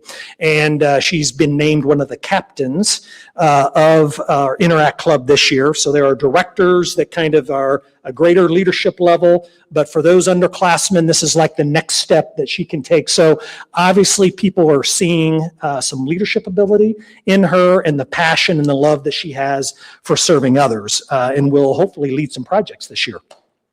But why does she serve? And this is what my question to her was. It was about getting to know others and thinking about what she was volunteering for, young children and older adults, learning from them, and the joy it brings when she sees playing or reading with young children or spending time with those in the senior living communities who may not have regular visitors. So she just loves, she said, loves seeing the smiles on the children's faces as well as those adults' faces. So we have 3 values at Avon High School: being accountable, respectful, and engaged. She is a prime role model and example for all of my students at Avon High School for really exemplifying those values. And I think those are good values for community members to have. So she's well on her way, and I want to thank the town for giving her this honor. So congratulations, Maya.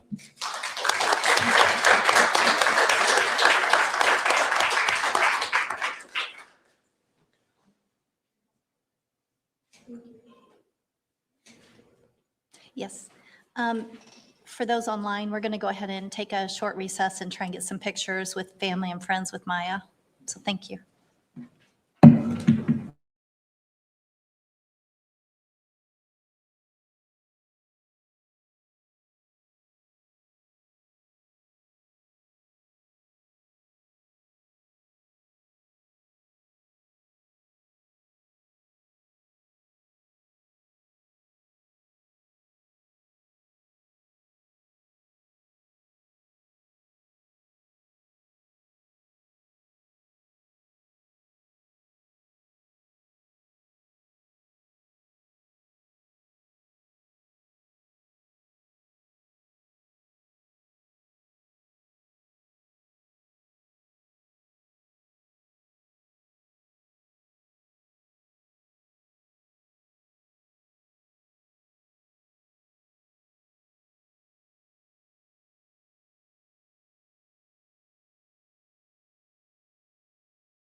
we'll go ahead and call the town council meeting back to session and move on with our agenda.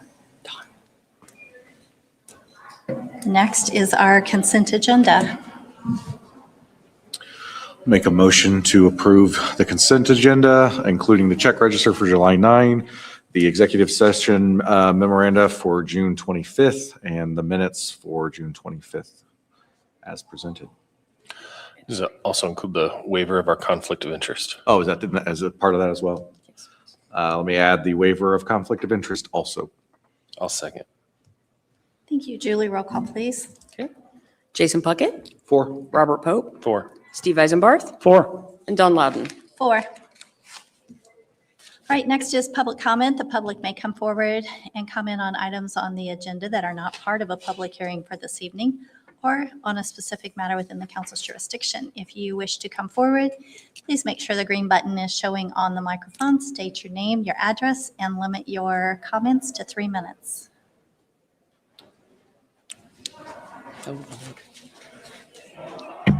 My name is Matt Rao, 8227 Carmelita Court, Avon. I'm also the government relations manager for Joint Fiber.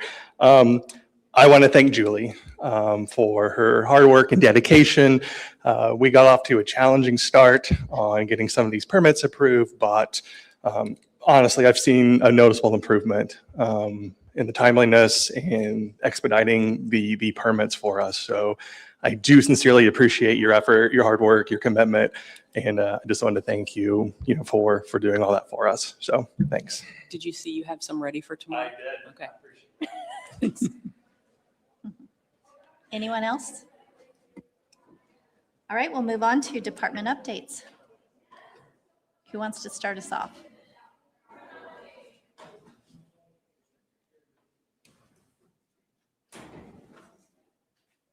None of them were jumping up. Good evening, Council. Shelby Pride, Parks Recreation Director. On the maintenance front, we had another staff member pass their Certified Playground Safety Inspector certification. The first time he took it, he missed it by 1 point. This time he took it and passed with flying colors. So now we have 2 Certified Playground Safety Inspectors on staff. I want to thank the maintenance team for helping with Night at the Park this past Friday night. It was hot. They worked all day, and then they worked until midnight, and then they took some well-deserved time off. We were extremely proactive, in my opinion, for the heat. We had water stations, cooling stations. We had a giant fan out here with misters. It was awesome. We should buy one. Thanks. Just slid that right in there. Speaking of Night at the Park, I want to thank the events team as well. They did a wonderful job. Again, beat the heat. At least it didn't rain or storm on us.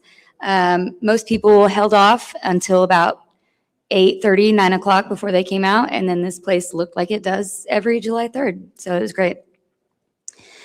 We talked earlier, but we have a honeybee habitat at our little house on the prairie, which is on the White Lick Creek Trail. We have 2 beehives, and we've already expanded both of them because they're very busy bees. Lorenzo is our maintenance manager, and he is a certified beekeeper, so we have the whole get up. We did the whole 9 yards, and he absolutely loves it. And I want to name the beehives and the queens, so hopefully we'll be able to announce those names soon, such as like Barbie. What was the one you came up with? I don't remember either. Huh? Yeah, I don't remember. For Tree City USA, I want to thank Duke Energy. They provided about 500 small little trees for us, and our maintenance team had planted all 500 of those throughout the last 2 months in various places. So kudos to them for spending the time to do that and helping us once again get that Tree City USA certification. We have our new quarterly magazine on our website, avonindiana.gov/parks, and then you can go to the newsletter there. Tiffany works really hard on this every quarter. We also have some new staff members, so you can meet the team that way. Our farmers market is still on Tuesdays. Coming up July 14th, we have the Berry Festival. We have ordered a lot of berries of various varieties to give to our members who come. It is a way that we encourage people to use our vendors. So if you come and you purchase at one of the vendors at the farmer's market, you'll get a ticket. You can bring it up to our booth and we will give you a pint of berries. Same deal on August 25th. We are doing a corn roast, so same kind of thing. Last year we did the corn roast. We had all of the corn donated. We have that again this year. So we'll be out there. Hope to see you guys there. We have a bounce bash coming up. We're going to fill the park with inflatables on August 29th. And it's a brand new event, so we're not really sure what to expect, but we're just hoping for good weather. And then we have Dirtworks, which will be our 4th year doing on August 15th. It will again be over here at the Firkins property. And we have All Terrain, Sheeds Excavating, and a company called Dig that are going to bring some kids' toys out for us. Sports took some much-deserved time off after their spring season. They got 1 week before spring sports started. Most of them took time off, so I'm really proud of them for that. And summer sports have started, so I think baseball, softball tryouts were this last Tuesday. Yep. And then a construction update at the Pickle Patch. The utilities are done, and as of Monday, July 13th, we will be beginning stabilizing the soil. Of course, we got in there and realized there's a little bit of issues, so it delayed us a little bit. But I also want to thank Steve. He's helped me out a lot on understanding these things and giving me a different process to go through, just some different insight to it. And then for Burnett, they will mobilize on July 13th as well. Any questions? Sorry, that was long. Just glad to see some progress. Yes. Especially at Burnett, Yes. too. Yeah. Thank you.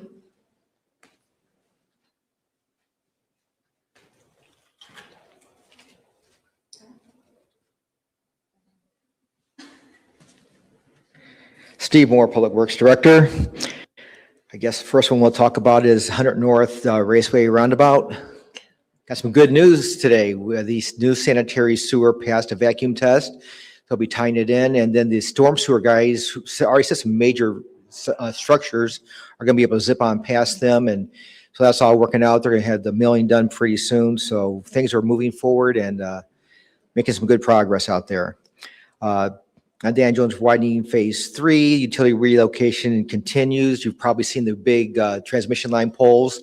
I think they have 3 or 4 more to set and they'll be done. So tomorrow they'll be done setting those. Then they have to run a bunch of wire and then you have to get all the people off the old red wooden poles and connect onto the new wood metal poles. But good progress there as well. On Dan Jones phase 4, design is about 40% done. Geotech report should be received soon. Right-of-way engineering is ongoing. Appraising and buying will probably begin when that's complete. Land acquisition is anticipated to be complete by early next year. Dan Jones phase 5 will get going as soon as we get a contract approved for that. CCMG, Howard Company, started on the concrete. They're on Autumn Faith Way right now. Getting all that concrete done, and then they'll move on to the next subdivision and the next one and the next one, and then they'll finally get over to 200 South. Asphalt's going to follow, and whenever they get ready to mobilize, they'll be able to go through wherever we already did the concrete. Reports, potholes, we just did 24 bags of cold patch. We were down quite a bit, so that's good from the previous month. MS4 inspections, we completed around 68 inspections, no fines. Betsy collected $20,597 in permit fees for just 10 permits. There were no accident reimbursement. Well, there was an accident reimbursement, but it was $16, so not a biggie. We conducted 13 right-of-way inspections and installed about 28 signs. Any questions?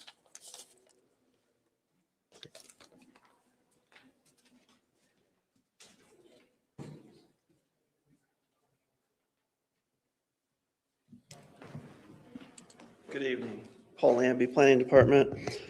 At the June BZA, there was a request for a special exception and a variance to allow for a car wash on the south side of 36 between Seven Brew and Circle K. The BZA denied the special exception for that use, mainly because it was contrary to the recommendations of the newly adopted comprehensive plan, which identify the area around 36 and Avon Avenue as the Midtown District and recommends that redevelopment there be more pedestrian friendly and mixed use, which car wash really doesn't fit into. So we're looking forward to the developer coming back with a proposal that will be more fitting and consistent with the comprehensive plan. Plan Commission heard two cases. There was a subdivision plat with a waiver to allow 9 lots to be added at the north end of Fairwood. The Plan Commission approved that in large part because it will allow for dedication of right-of-way there to allow for the future extension of 200 South or Bradford Road. And then there are also some additional land there along the creek that they're going to transfer to the town, which will, I think, assist DPW with maintaining drainage there, as well as making sure they have enough space to build the bridge over the creek for the extension, eventual road construction extension. And then the other case that Plan Commission had was for the Nirvana Sports Project, which is on the vacant piece of land at Shiloh Crossing, west of the movie theater. They were requesting some waivers that staff and the commission expressed concern about relative to the building design, architecture. So that was continued. It was also determined that the parking agreement that they thought was in place to allow them to use the movie theater parking may not still be in effect. So they're taking additional time to try to work with the owner of the movie theater property to make sure they have a valid parking agreement in place, since they have no space on their own parcel for parking. We had half dozen or so cases filed recently for the deadline for the August Plan Commission, a couple of development plan reviews, one for retail development at Satori Point on the vacant parcel along 36 west of the bank. And then one for Misty Eyes Animal Center to expand and pave their parking lot. A couple of final plats for, I believe, for Fairwood and for Havens at East and Gray, Section 5, and then a couple of minor plats as well. We're continuing to work with iWork to develop an online submission portal for all of our applications to be submitted online. And we should have that hopefully up and running in the next couple months. And then we're trying to get back into comprehensively going through the Unified Development Ordinance so that we can bring forth some revisions to that in the next few months as well. And finally, on behalf of Mike Tully and the building department, I know he put out his monthly report, I believe maybe yesterday. That might have been distributed to you guys or will be soon. So, Thank you. Any questions? No, thank you, Paul. Thank you.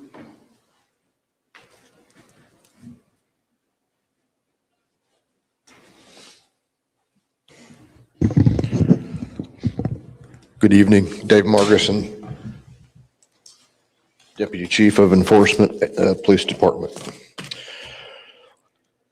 Officer Redmond completed the entrance physical agility testing for the Law Enforcement Academy this morning. He's scheduled to begin August 31st there, which is much earlier than what we were originally told. We thought he was going to have to wait until likely the beginning of 27. So that's going to help us a great deal getting him through there and then getting training continued on the road so he can operate solo. Officer Sajak is currently in the academy. He's scheduled to graduate on August the 21st. Enforcement officers have been very busy in the last couple of weeks with some serious injury and fatal crash investigations. Night shift officer conducted a traffic stop this past weekend for a vehicle that was running a stoplight.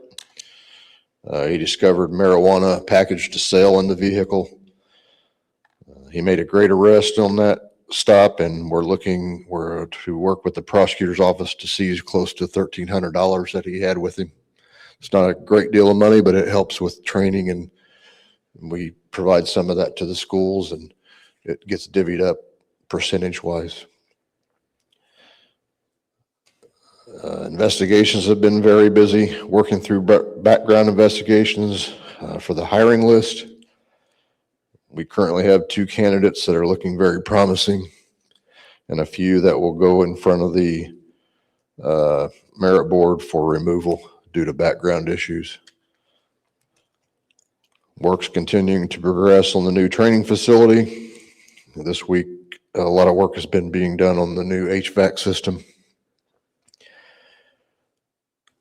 Several of our officers are continuing to attend specialized training and focused to become physical tactic instructors and field training officers to help with the new hires that we have, so that the current instructors and field training officers don't get overtasked and burn out, because they do a great job, but when we constantly having them do things, and we sometimes lose them sooner than we wanted. So have more spread out the work more evenly, it helps with burnout. And we want to congratulate Officer Eric Cheek on being selected for an open position with the emergency response team that we have with the Brown Police Department. And I think that's all we have for updates. If you have any questions, I'll be happy to answer them. Thanks, Dave. Julie? We kind of touched on it during the work session. Right now, we're currently starting our budget season. So Ryan and I are working with all the department heads on their Form 1s. I met with the police briefly this morning to kind of go over some of their stuff. I am in the midst of balancing our June 30 numbers, which are very important to actually be able to complete the Form 1s, to get that good number for you guys to look over and for our department heads to kind of be able to project their next 6 months and what they're going to need for next year. That's about it right now. Thank you. Ryan, nothing? Okay. Move on to council comment and liaison reports. Steve? Well, since my 2 groups already met and I reported on them, I don't have any more to report. So Okay. I wish I could talk on and on, but I won't. Nothing for me. Robert? The only thing that I'll bring up is that Toxaway Day is coming up July the 11th. It's from 8 a.m. to 1 p.m. And this Saturday, it will be held at our Hickory Elementary School. So if you have questions about what's accepted, what's not accepted, you can go on to recyclehendrickscounty.org and get a list of those items. That's it for me. We'll move on to new business, the Recreation Impact Fee Advisory Board. Yeah, we talked about this previously. We are moving forward with our recreation impact fee update. One of the things we need to do is create an impact fee advisory board. As we discussed previously, there is a balance of the makeup between the development community and the non-development community.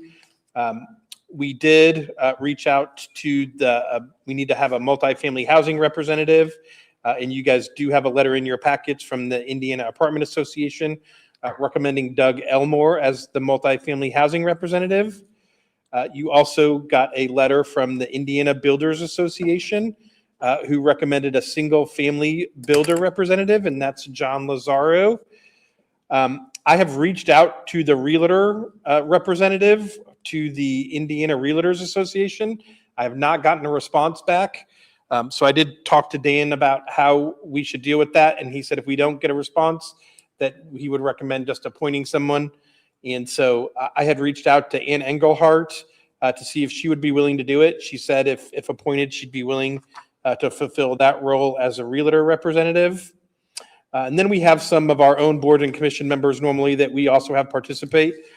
We normally ask a member of the planning commission because if you guys recall, this recommendation actually goes to the planning commission and then the planning commission makes a recommendation to the town council. So I reached out to Dave Kaufman, who also used to kind of be on the, or was on the Parks Council, to see if he'd be willing to serve. And so he was our recommendation as a planning commission member representative.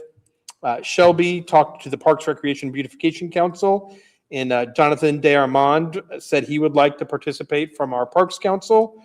And so we're recommending him.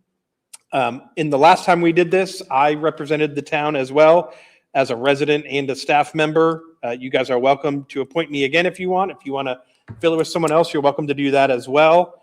And then the only person I didn't really talk to that's on this list is Dawn. And I don't know if she doesn't have to be the one to do it. This is Don Loudon. She's the president. Dawn Loudon, yeah, the president of the town council. But in the past, we've used the liaison to the Parks Department, which is Dawn. So it doesn't have to be Dawn if someone else would like to do it. I think Robert actually did it last time. But if Dawn, certainly if you, these are all your appointments, so you guys get to decide who wants to do it. So if someone else is interested in seeing the process instead of Dawn, that's fine. But we did what we had done in the past, which was the Parks liaison, and so that's Dawn, but you guys are welcome to appoint someone else. So that's our recommendation.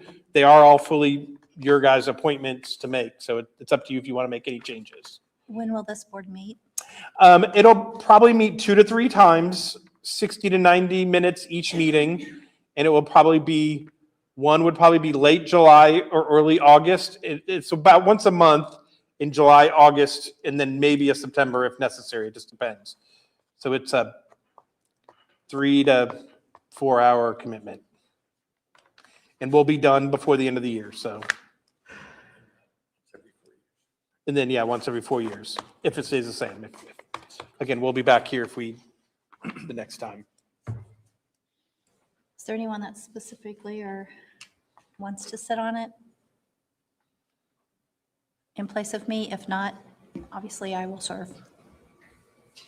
Are you busy, too busy, or are you okay for 3 hours? Are you all right?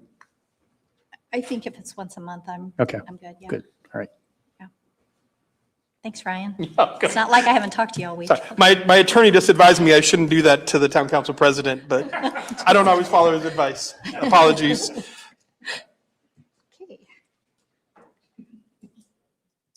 Okay. So do we need to take a vote for that? Yes, please, if you can make a motion to approve the recommendation or whatever you guys want to do. Okay. I can make a motion to, as Shelby is presented in the letter that Ryan went through there, that we accept all the people that have been suggested on the advisory committee as presented. Second. Thank you. Julie, roll call, please. Dawn Loudon, 4.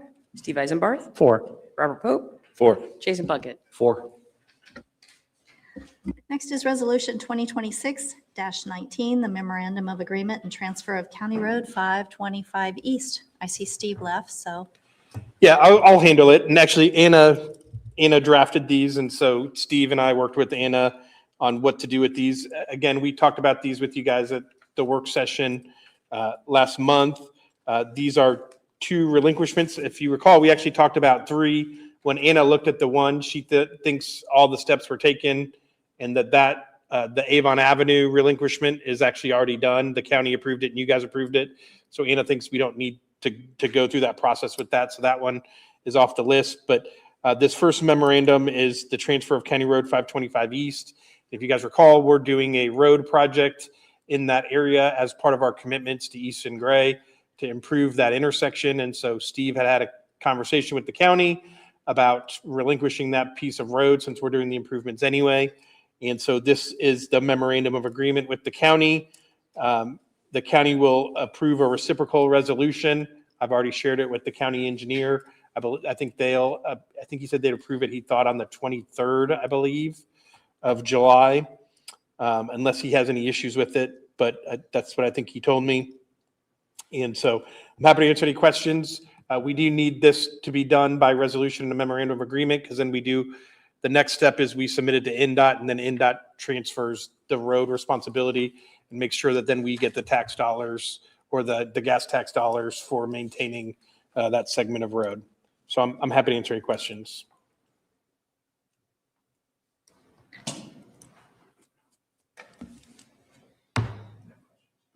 No questions. Make a motion that we approve Resolution 2026-19, the memorandum of agreement and transfer of County Road 525 East as presented. I'll second. Thank you, Julie. Roll call, please. Jason Puckett, 4. Don Loudon, 4. Robert Pope, 4. Steve Eisenbarth. 4. Next is Resolution 2026-20, accepting relinquishment of a portion of County Road 100 South. Yeah, this one's a similar situation, except for we actually previously had entered into an agreement with the county for the contribution.